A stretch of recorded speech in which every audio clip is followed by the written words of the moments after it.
In a world where film, television, video games, technology, toys, lawnmowers, dark matter.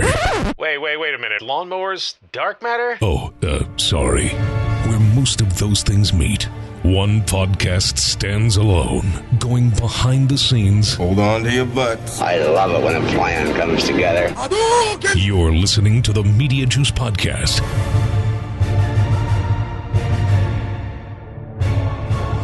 Hello, guys and gals. This is Jeremy Sneed here with my producer, Jeremiah Isley. Hey, how's it going, everybody? And welcome to episode 2 of the Mediajuice podcast. As I said, we're probably going to get better with this as we go. But last episode was fun with Allison. Got to chat with her about E3 and Comic-Con, and Jeremiah talked about Gen Con. I've never been to Gen Con. Is it cool? Gen Con is a madhouse. It's about, I think there are over 40,000, maybe close to 50,000 people now. And oh, wow. I had no idea. Yeah, it's massive. There's over 500 exhibitors in the vendor hall this year, and it's coming up soon. It's trading cards and collectible card games. Is that right? It or is. Tabletop. It's tabletop gaming. So there are like the collectible card games and things like that there, you know, Magic the Gathering, Pokemon, things like that. But right. Pretty much anything that's tabletop is there. So role-playing games, Euro games, you name it. It's funny because it's there. The first time I had heard of Gen Con was, literally 17 years ago when I worked at FUNimation. I worked in licensing, and Score had the license for the Dragonball Z collectible card game and trading card game. Yeah. And way back then, they talked about Gen Con, but I think it was rinky-dink. I think it was like 5,000 or 10,000 people. Not that that's rinky-dink, but I guess compared to what you're saying now, it does make sense because, look at what Will Wheaton's doing with tabletop and just Stranger Things and all of I feel like tabletop has just kind of exploded in the last couple of years. There is definitely, people are saying, a renaissance happening in the tabletop industry where there are people bringing it to light, and it's just, if you go on Kickstarter, there are hundreds, if not thousands of projects where people are launching new games. There's this whole indie movement that's happening.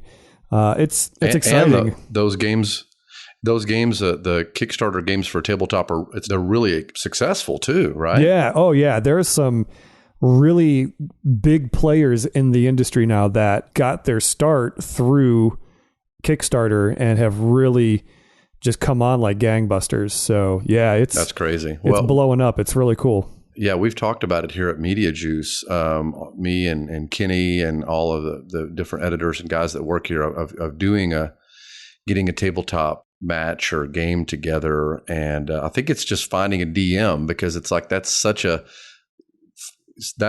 hard part, right? You got to find somebody that's really interested in spending the time and researching and coming up with the story. And I don't know, I've not played a lot of tabletop, but I think that's what makes or breaks it, is a good DM, right? Yeah. If you are going straight up a role-playing game, you're going to have to find somebody that's going to want to DM or, game master or dungeon master it. But there are so many just the Euro style games and social deduction games and card games that you could just go and find any of these games and play them. And really, it just takes a little bit of front end learning the rules, and you'd be able to kind of sit down and play. But the new Star Wars role playing game, they've done a really good job of putting together like these beginner boxes where if you've never played, if you've never done anything before, it literally has like sheets in it, like read this one first, now read this one, and it steps you right through it, and you can kind of go right out of the box, and they're really fun. It's a good system.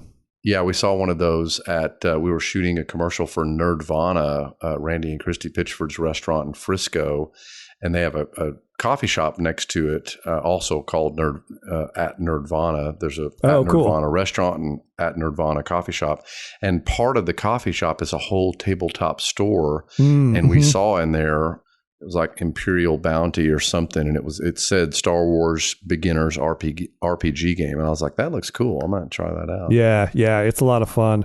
My boys and I, we play with another friend of ours. We've done some of the campaigns in the Star Wars role playing game, and we just have a blast with it. It's good stuff. That's fun. That's fun.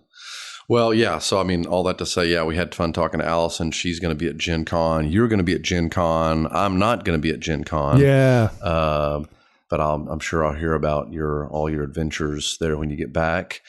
And this week, we're going to be visiting with my pal, Matt Collins. We'll be in the green room. I forgot what it was for a second. The green room, where we talk to people in front of the camera and behind the camera that I've worked with.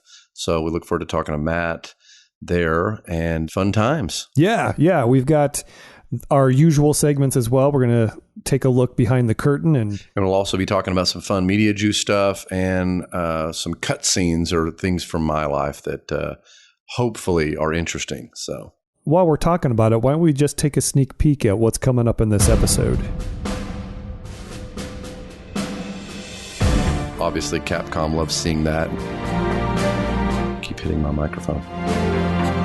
Are you enjoying the plus? I remember that. On the down low, does everybody there know where all those ET cartridges went? All right, well, it is time to take a look behind the curtain. We are tonight's entertainment. All I'm offering is the truth, nothing more. You can't handle the truth. Pay no attention to that man behind the curtain. So, Jeremy, share a little bit of what you can share with us about what's going on behind the scenes there at Mediajuice Studios.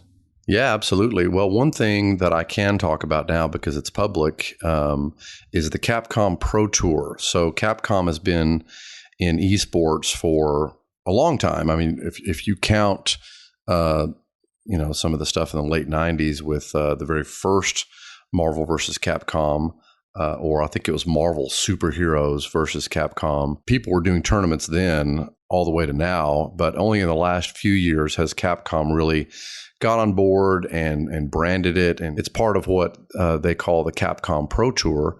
And they brought us on, Mediajuice, this past year to do all of the video production for them.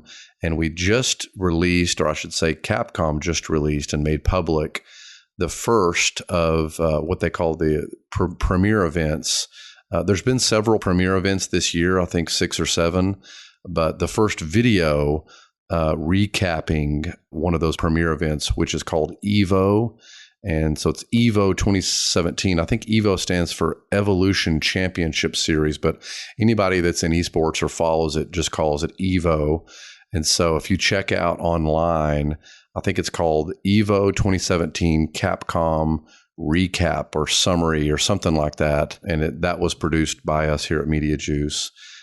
So that was really fun. We've been working with them since January doing these premiere event video recaps, and to see the first one kind of go public, we were like, oh, wow. And if you look at the comments, I mean, people were specifically commenting on the quality of the video, which was really like my editor, Kenny, who edited the video together was like, wow, that's awesome. That not only, I mean, there are comments about EVO and about who won and lost. Sure, yeah. I think Taquito is who won, but then there were several comments like, wow, this is one of the best videos we've ever seen from Capcom. Oh, nice. Yeah, that's really cool. Kind of a pat ourselves on the back there. And obviously Capcom loves seeing that, and that just kind of bolsters our relationship as their kind of video production go-to. And we'll be doing more premiere events from now to the end of the year for Japan Cup, and ultimately all leading up to the Capcom Cup, which I think is in December. And continuing to work on Marvel vs. Capcom Infinite. We did some the trailer for that for E3, which people can check out on Capcom's website or on our website. It was the kind of the official E3 trailer that Sony showed at their press conference. That was fun. So you mentioned too the Pro Tour and esports. And I mean, Capcom is legendary. They've been around forever. They've really come out with some really, I guess, iconic titles. What's it been like for you to kind of be a part of that culture, to be not necessarily creating those things, but you are definitely a part of bringing that culture to the public? What's that been like for you guys? Oh man, just totally surreal. I mean, the first, I remember back in 2005, the first video that we ever did for them, I got an email from this guy, John Diamond, who I was introduced to through a mutual friend, Emily Anaju, who I met at Atari. And he said, "Hey, I heard you make great trailers and that Mediajuice is good at this. So I've got 1942, I think it was called 1942 Joint Strike, and needed a trailer." So he sent us a creative brief, and working on that and then producing that trailer and them loving it, which was sort of the birth of our relationship, Mediajuice and Capcom. It was surreal then, and it's surreal now because they are such so iconic in the game industry. So every bit of content we work on, and also it's been interesting to see them evolve from not just like Mega Man and Street Fighter and all the games, Resident Evil, the games that people know them from, but to see them evolve from Xbox Live Arcade and the creation of sort of digital games and the indie gaming movement to now esports, to not just being part of esports, which I feel like every game publisher is trying to get into now, but really a leader in esports with the Capcom Pro Tour.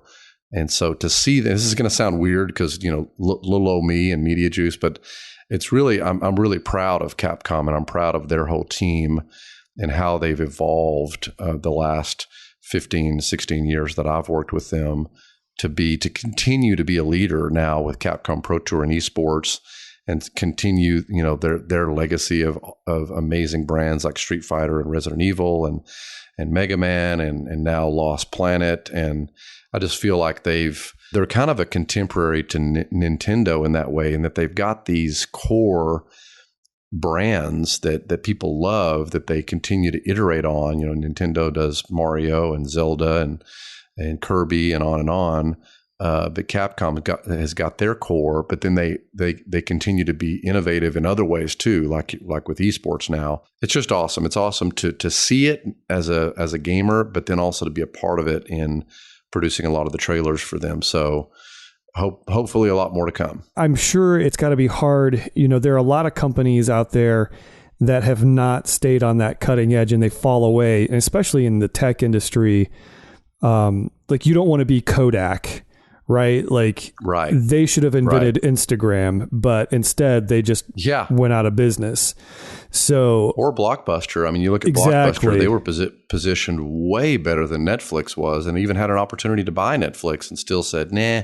Yeah, right. And they, instead of looking ahead, they decided not to. So for Capcom to be as prominent as they are still in the industry really speaks to just some tenacity and some just really, and I guess in a way, it's probably a little scary to look ahead like that, of how do we do things not just how we've always done them, and really kind of take some risks, Calculated risks. Exactly. Yeah, absolutely. I think that's something that a lot of the great, not just game publishers, but tech companies and just companies in general, it's that balance of risk and reward of absolutely sticking to what works well, but then you got to always be, pressing the boundaries to what's next. What are people going to want, or what do people not know that they want maybe?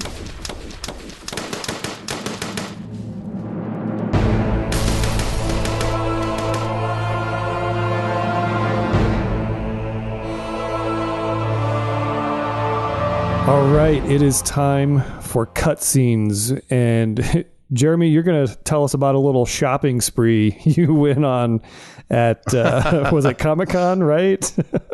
Yeah. I don't usually talk about my collection. A lot of people don't, unless they're really close to me, know about. So I have a pretty sprawling collection of mostly 6th scale Hot Toys and SideShow. There's a little bit of Mondo in there and some other off-brand stuff, but mainly Hot Toys and SideShow. Started about 7 or 8 years ago. Yeah, like you said, I went to Comic-Con however long ago that's been now. And I turned 40 while I was at Comic-Con. And so I usually buy a figure or two, but I'd kind of told myself, hey, you're turning 40.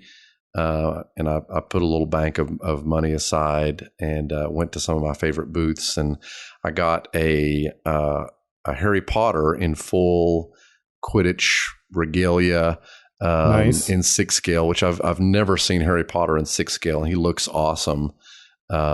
He comes with the full broom and the little, is it called a Quidditch that they follow, that they chase? The golden snitch. Did you say Stitch or Snitch? Snitch, the golden snitch. Sorry. The golden snitch. Yeah. Yeah. So I got that, got 6 scale Drax from Guardians of the Galaxy. Oh, nice. Yeah. I have all the, I have Quill and Yondu, and or I say Yondu. Yondu just came out. I want to get Yondu, but they, Hot Toys actually just announced and showed the 6 scale Yondu and it looks just like Michael Rooker and Yondu. It looks awesome. Nice. I actually texted Rooker because we're good pals, and he was in my last series, Unlocked, and I texted him a picture of it and said, looking good, and he gave a thumbs up to it. So I'll pick that one up, and which should make my Guardians 6 scale collection complete. I've got Rocket, I've got Gamora, I've got Quill, I've got Groot, adult Groot or full-size Groot. Oh, I should mention too, all of this will be on my blog. So if you go to the Mediajuice website, MediajuiceStudios.com, there's a little tab at the top that says Founders Blog. And a lot of stuff that I talk about or will be talking about in cutscenes will also be put on the blog. So I'll have pictures of my collection. And if people have any interest in it, which I suspect, maybe the collectors out there will, but that was fun. I just think it's cool. The whole collecting thing, I think, is bigger than what it seems from the outside looking in. Kind of the same way games are. I mean, obviously, there's all the knee-jerk reactions about adult gamers, like, oh, you live in your mom's basement. All the games you play are time wasters and violent and blah, blah, blah. And we all know, Geek Nation, Gamer Nation, we know that's not true. And we know the reasons it's not true. I think a similar logic can be applied to collecting.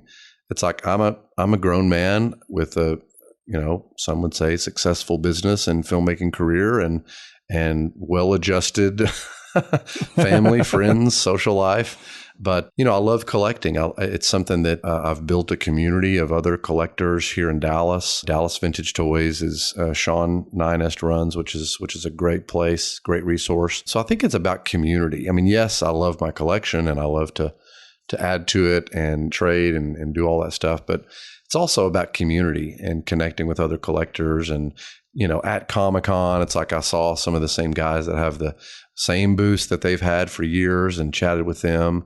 I didn't go to the booth that the guy that robbed me of Hellboy,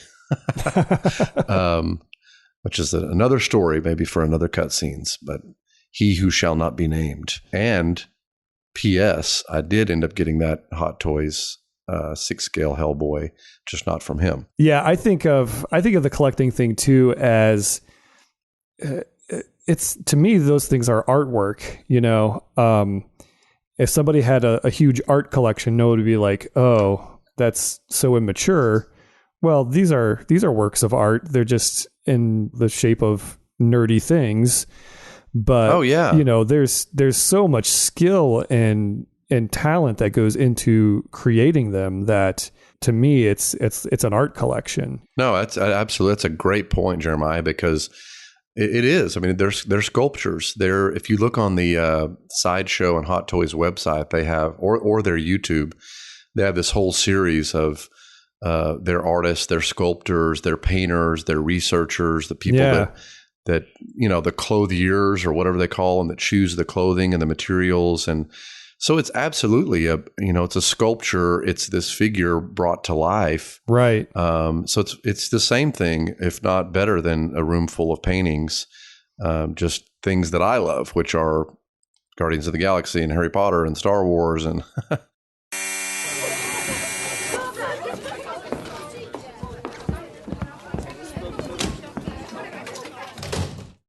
Okay, everybody. So this week in the green room, I have a good friend of mine, good friend, collaborator, client at times, Matt Collins.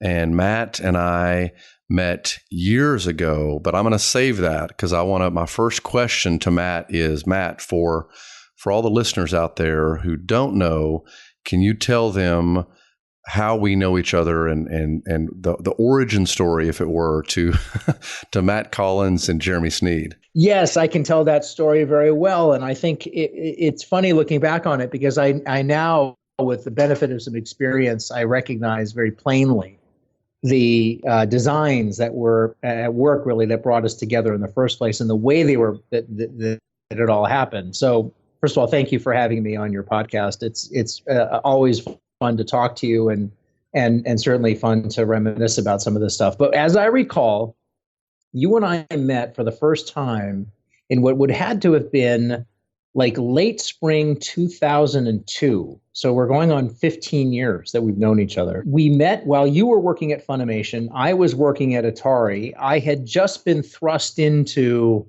a job that involved the marketing and marketing planning and strategy and all kinds of fun stuff for Dragonball Z video games.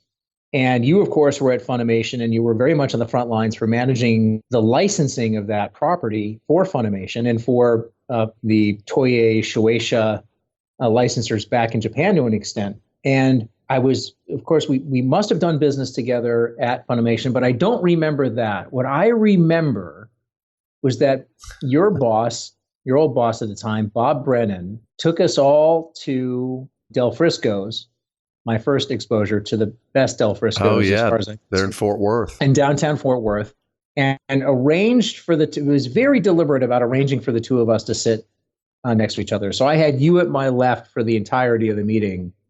And I want to say we had a lot of other folks from both Atari and Funimation there. And I don't remember, it was probably my old boss, Nancy McIntyre, who said to me something along the lines of, whatever you do at this dinner, make friends with Jeremy. Be friendly with Jeremy. Like, it was like, that was her only requirement for me. And so I sat down with the intention of being at my best and starting off on a great solid footing and putting it in position so that when you and I got down to business, that it would be relatively easygoing. And so I kind of went into this with a bit of a mercenary approach, that this was going to be a highly transactional relationship that I'd hopefully be lubricated over the best steaks that either of us had ever had in our lives. Little did I know that it would turn into a 15-year friendship that would span the boundaries of several different companies and employers and several different projects, collaboration on a variety of different levels. And I have to say, I would say within 15 minutes or so of starting up my conversation with you back then, that this is going to turn into, I thought, a beautiful friendship, as they say, as Renee would say from, was it Renee's character? Renault's character, sorry, from Casablanca. That it would, you had a lot of great stuff going for you. A very interesting guy, terrific sense of humor. And so I now feel very fortunate that Nancy and Bob conspired to put us two together. That's funny. I've never heard it from that point of view. I remember very vividly the dinner, and I remember you sitting next to me, and I remember it being fun. But that's so funny. I mean, it's funny how you go into situations unaware. It's like a blind date, essentially. And, when you have no idea who the person is, everybody's got their agendas, especially when business and what eventually would become hundreds of millions of dollars of business in Dragon Ball Z gaming are at stake. It's like, yeah, of course you're going to have an agenda, but I feel like our relationship through Funimation and then even beyond that, it's pretty quickly turned from agenda based to like, okay, we're on the same team here for the most part. Yeah, I think you're right. I think that's very true. I think that was a credit to, I think, the personalities involved. You were fantastic in that role. And I think, I remember I had a boss when I first joined the video game business, and that shared with me a quote that I'm reminded of at this moment in time. And because he said it but struggled to really live its meaning. And it'll all make sense when I say it to you. He would say to us before a pressure-packed presentation or before a big game launch, he would say something to the effect of, "Team, just remember this. We're working in video games, not brain surgery. We're not curing cancer here." But of course, I remember that, without getting sidetracked, that particular boss had a way of then ramping up the pressure. So it sure felt like we were on a quest to cure cancer. Right. But your attitude throughout the whole thing, I think, throughout all of the grinder projects, the inevitable challenges, the clashing of swords, which occasionally happened between our companies, I think you did a really great job of always acting and reminding us by your actions that we were in fact selling video games. We were not curing cancer. We were not doing brain surgery. Right. And so you kept it light, and that made it fun. Yeah. And it was, I should mention too, I mean, Matt was truly my entry into the video game industry. I mean, I was at Funimation and I was immersed in all things anime, manga, Dragon Ball Z, Dragon Ball GT.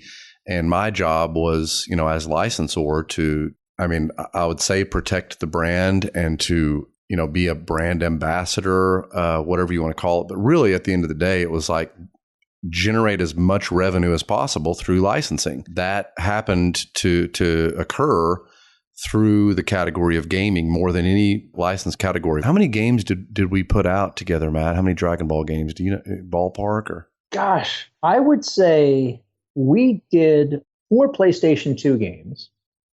We did an Xbox title. We did 3 Game Boy Advance titles, or whatever came after. This goes to show you how out of touch I've become. But whatever succeeded the Game Boy Advance hardware, the DS. Now I'm remembering it. I think we did 1 or 2 titles for DS and maybe another couple. I mean, all up, it was probably close to 10 different stock keeping units, if I can go into retail talk for a second, that we launched. And you're right. I mean, those titles generated, I know for Atari, they generated the most revenue of any title that the company had in its portfolio at that time. We ended up seizing on, I think, at its core, a great franchise that had originated in Japan and had really been lovingly nurtured over that time. And then, to its credit, Funimation was able to breathe life into it and make it relevant for a Western audience, which, as I became more familiar with its storyline, I came to appreciate just how truly difficult that was. That's good stuff. Hey, it's Jeremiah here. I got to ask you this question. So you were with Atari, like on the down low. Does everybody there know where all those ET cartridges went? Jeremiah, we do know where they are. And we were all given a security clearance to visit their location, which of course I cannot disclose to you. All right. Although perhaps the next time I'm in town, and if there's a Del Frisco's and a Cabernet involved, I might reveal to you the secret handshake that we're also all sworn to keep to ourselves as an indication of our indoctrination into that world and our lifetime commitment to keep a secret. That's a long and goofy answer to your question. I don't. We never did know. Although I've heard enough to know that I do believe that really exists. I've heard it confirmed from enough people whose opinions I trust that I believe that story. I don't think that's urban myth. Yeah, I believe. I'm trying to remember the name of it. I should have looked it up earlier, but there was a whole documentary done on that one topic alone. Like, these guys went out and they thought they found the site where things were, where they were dumped, and they dug up, and they believe they found a couple of the cartridges that were still, not totally biodegraded or whatever. So, yeah. Legends and lore. Yeah. Oh yeah.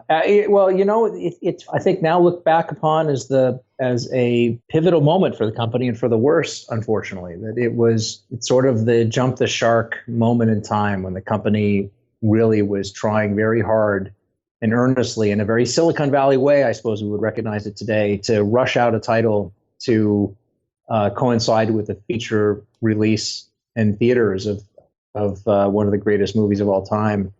And I think they had something like 6 weeks or so to make the title, and it really barely had a pulse. I mean, from a development standpoint, it really wasn't all there by any stretch, as it wouldn't be under any circumstance if you had to rush out a title in 6 weeks. And I think it kind of signaled the end of the flavor of, or vintage, if you want to think of it that way, of Atari for that time. And fortunately went on to have a couple more lives that I was fortunate enough to be a part of. But boy, back in those days, it was it was so iconic and then so over so fast. What's interesting, the irony of that, or for me anyway, and I don't know, Matt, maybe you've connected the dots on this too, is my entry into the video game industry and to, really launching Mediajuice and then ultimately my filmmaking career was Atari via Matt. And then eventually I met the founder of Atari, Nolan Bushnell, who was in my first film. And I just think that's the irony of that is like, and when I did meet him, I explained to him the whole, when I first started working, I was at FUNimation with Atari, or I guess to him, Atari kind of 2.0. And now to meet you and to have you in my film is kind of full circle. And then on top of that, it's like I've kept a relationship with him. I saw him at E3 this past year. So it's totally surreal that even back then when I met Matt and it's like, oh, I work at Atari. Well, that's actually a good segue because I wanted to ask you and have you kind of tell the listeners. So from Atari until now, you and I have worked together. We've remained friends. I started Mediajuice after I left Funimation, and I think you stayed at Atari for a time, for a year or two. Talk about your career from then into now, and just sort of the evolution of marketing and the marketplace that you've seen from 2006 to now. Oh wow, sure. Well, the very short version of the story is I went from Atari to Nokia, the smartphone maker, and based in Finland, and went there to work in developer marketing. Very different play. I went from doing B2C to B2B marketing, marketing to developers and for developers to encourage them to build applications that would work on Nokia's smartphones. At the time, Nokia had almost 50% of the world's market share of smartphones, which is crazy to think now because of the enormous success Apple and Samsung and certainly Google have had. But there was a time not very long ago when Nokia was by far the most dominant player in this space, and were especially dominant in India and China. So I got a chance to go from a mid-size French-based video game publisher doing B2C marketing to doing B2B marketing for a massive company based in Finland. One kind of funny thing that the two of them have in common is that both Nokia and Atari are commonly mistaken for being Japanese, and they are revered for having been, for many customers, the first of their kind that they actually own. For Atari, obviously, it's a video game console, but for a lot of people, remember having their first Nokia phone, and they'll say things like it was indestructible, or I remember just how cool the design was, or I was the first one in my family or friends to own one. And it made it all the more poignant to me to sort of see it go from being at a very top of its game at almost 50% market share to then having been sold for a steep discount off of the peak of its value to Microsoft back in 2014. But I stayed with it. Again, had a chance to work with some brilliant people. In 2015, I left Microsoft after having been there for 1 year to join a Facebook marketing partner called AmpPush, like ambush, but with a P. It's based in San Francisco, and AmpPush has a proprietary software stack that allows them to run advertising on behalf of clients who are interested in reaching customers on Facebook. I should mention, Matt and I have a weekly call, but we'll go on these rabbit trails of, about business or technology or what's happening in the future. And we lovingly call it the chaos terminal. And it's, for me, actually, it started just being simpled out. I think it was we'd been chasing some approval for Goku's hair or something that just went on for infinitum with the Japanese, and God love them. They love their characters. They want them to be exactly the way they need to be. And I respect that. But it was, at the end of one of those stretches of approvals, I had called Matt. We were talking about something and I wasn't making a lot of sense. And Matt made that clear that I was not making a lot of sense. And I just, I think I was the one, but Matt, correct me if I'm wrong. I think I was the one that coined the term Chaos Terminal. Or did you? I don't know. I was delirious during that time. So I think I am ready to give you full attribution. It was an apt description for those jam sessions where we would very quickly range over a variety of topics. And my distinct feeling is that it actually started over dinner in 2002 at Del Frisco's. You're right. It's fun to see how that hasn't changed, even if sometimes the impetus for the calls has. Yeah, I mean, everything from Kamehameha blasts to what the next generation of gaming is going to be, to what church are you going to now or not going to, or what's going on with the family, or it's just this range of things that all happen in the Chaos Terminal. Before there was the Upside Down in Stranger Things, there was the Chaos Terminal with Matt Collins, Jeremy Sneed. Well, Matt, I've got one more question for you, and then we'll let you go. I know you've got a time frame. For people that don't know us, which would be everybody, is there a story about me, about Mediajuice, about us working together that you think people might find of interest? Something that's funny, something that's interesting, something that's chaotic. Wait a minute, Chaos Terminal. I like to ask everybody that comes in the green room just a Mediajuice story, a Jeremy and Matt story, something that is top of mind that you wouldn't want people to leave the podcast not knowing. And I feel as if the story I'm about to tell is in some ways an amalgam of stories. This is very unlikely, it occurs to me as I reflect on it, that these stories all happened in the very same window in time. But Jeremy and I, as a part of our work together in the video game business, would have to take at least 2, maybe 3 trips to Japan annually.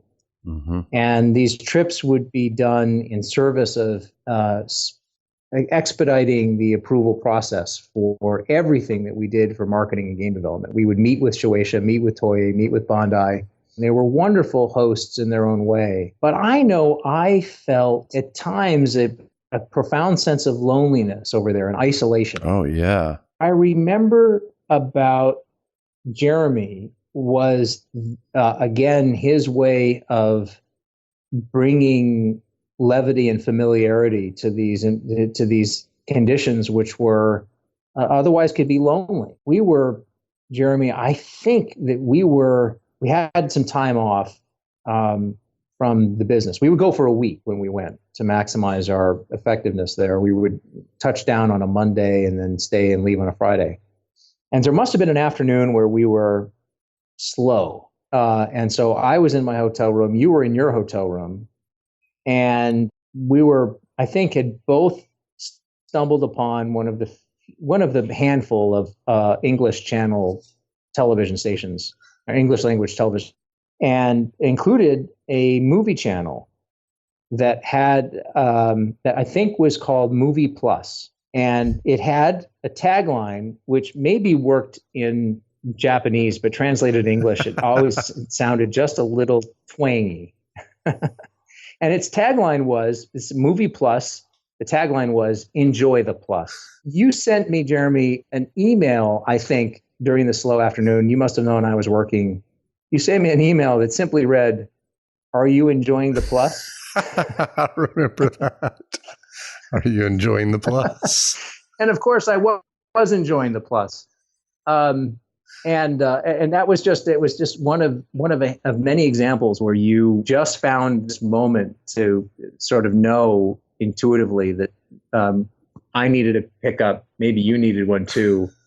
And that was this great moment of being able to acknowledge something that was just slightly absurd, totally harmless, but sort of laugh out loud, chuckle worthy every time it came on the air. Awesome.